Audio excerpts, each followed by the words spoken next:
Hello friends, welcome to my YouTube channel. आज की हिंदी की क्लास में हम सूरदास द्वारा रचित भ्रमर गीत से चयनित कुछ विशेष पदों के बारे में चर्चा करेंगे। तो बिना देरी के वीडियो को शुरू करते हैं। उससे पहले यदि आप हमारे चैनल पर नए हो तो चैनल को सब्सक्राइब कर लें और बेल आइकन को दबा लें। तो सबसे पहले हम देखते हैं कि भ्रमर गीत का मतलब क्या होता है। भ्रमर गीत से क्या तात्पर्य है? तो भौरे को लक्ष्य बनाकर गाए जाने वाला गीत ही भ्रमर गीत है।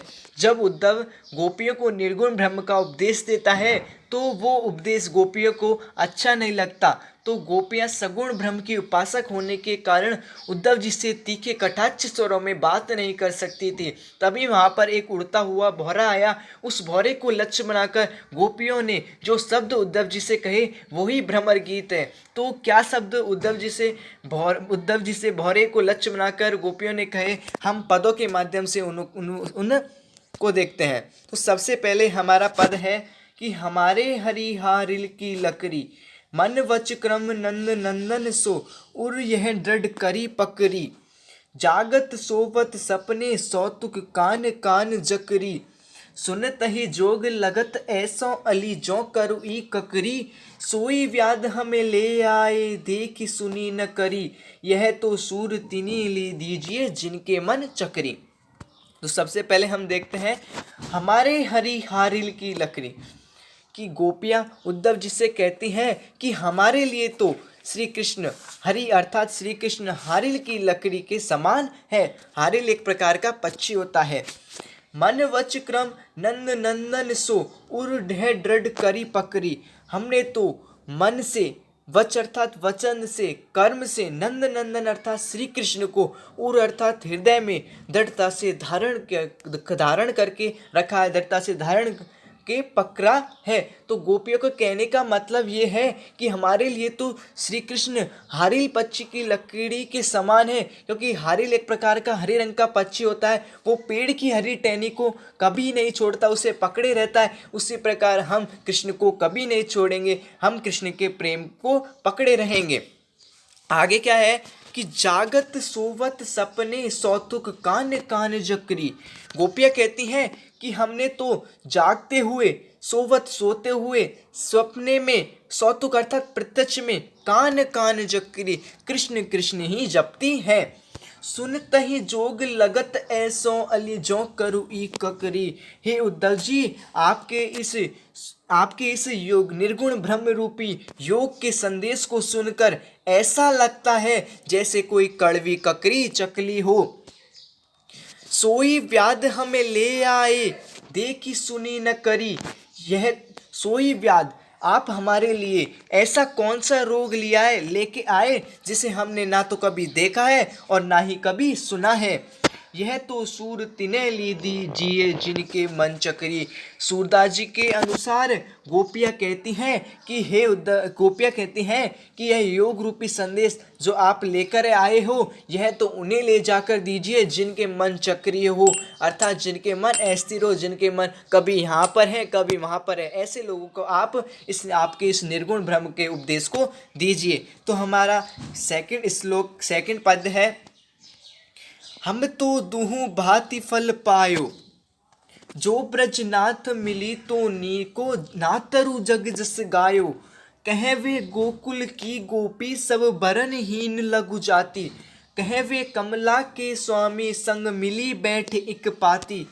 निगम ध्यान मुनि ज्ञान अगोचर ते भय घोष निवासी, ता ऊपर अब साच कहो दो मुक्ति कौन की दासी।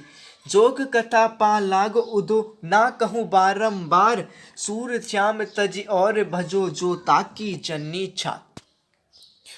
तो हम तो दुहु बाती फल पायो, गोपियाँ कहती हैं कि हे उद्धव जी, हम तो दुहु भांति फल पायो, हमने तो दोनों प्रकार से फल पाया है। दोनों प्रकार से कैसे फल पाया है कि जो ब्रजनाथ मिली तो नीको, अर्थात यदि ब्रजनाथ अर्थात श्री कृष्ण हमें मिलते हैं तो नीको अच्छा है।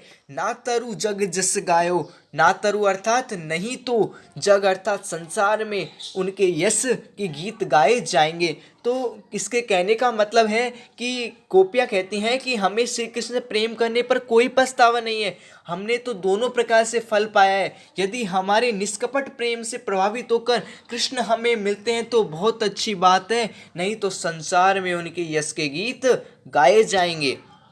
आगे क्या है कि कहवे गोकुल की गोपी सब बरनहीन लघु जाति, कि कहाँ हम गोकुल की ग्वालिन सब वरणहीन लघु जाति, जो कि वर्ण और जाति से दोनों में ही छोटी है, और कृष्ण क्या है, कृष्ण उच्च जाति के थे। कहे वे कमला के स्वामी संग मिली बैठ एक पाती, और कहाँ वे कमला अर्थात लक्ष्मी के पति थे, तब भी हमें उनके साथ एक ही पंक्ति में बैठने का मौका पाया, एक ही पंक्ति में बैठने का सुअवसर प्राप्त हुआ। आगे क्या है कि निगम ध्यान मुनि ज्ञान अगोचर, ते भय घोष निवासी। श्री कृष्ण को वेदों का अध्ययन करने वाले, निगम ध्यान अर्थात वेदों का अध्ययन करने वाले ऋषि मुनि भी, योगी ऋषि मुनि भी जब उन्हें प्राप्त नहीं कर पाए, ते भय घोष निवासी, वे कृष्ण हमारे ग्वालों की बस्ती में आकर यहाँ रहने लगे और यहाँ के क्या बने, यहाँ के निवासी बने। ता ऊपर अब साच कहो दो, मुक्ति कौन की दासी, कि हे उद्धव आप अब सच कह दो कि मुक्ति कौन की दासी है, कि मुक्ति किसकी दासी है, कि हे उद्धव आप जिस मुक्ति को प्राप्त करने के लिए योग और ज्ञान का सहारा लेते हैं वह किसकी दासी है। अर्थात मुक्ति तो भक्ति की दासी है, प्रेम की दासी है, हमें मुक्ति की आकांक्षा नहीं करनी चाहिए। जोग कथा पा लागो उदो, ना कहूँ बारंबार, कि हे उद्धव जी हम आपके पैर लगकर प्रार्थना करते हैं कि आप हमें आपकी योग कथा को बार बार ना सुनाए। सूर्य श्याम तजी और भजो जो ताकी छन्नी छार। सूरदास जी के अनुसार गोपियाँ कहती हैं कि जो व्यक्ति श्री कृष्ण की भक्ति को छोड़कर किसी अन्य की उपासना करता है, जो ताकी जन्नी छार, तो वह अपनी माता को ही, जन्नी अर्थात माता को ही, छार अर्थात तुच्छ या राख बताकर क्या करता है, लजाता है। तो ये थे सूरदास के भ्रमर गीत से चयनित कुछ पद। अगले वीडियो में हम और सूरदास के भ्रमर गीत से चयनित पदों के बारे में चर्चा करेंगे। तो वीडियो को लाइक करें, शेयर करें और चैनल को सब्सक्राइब करें।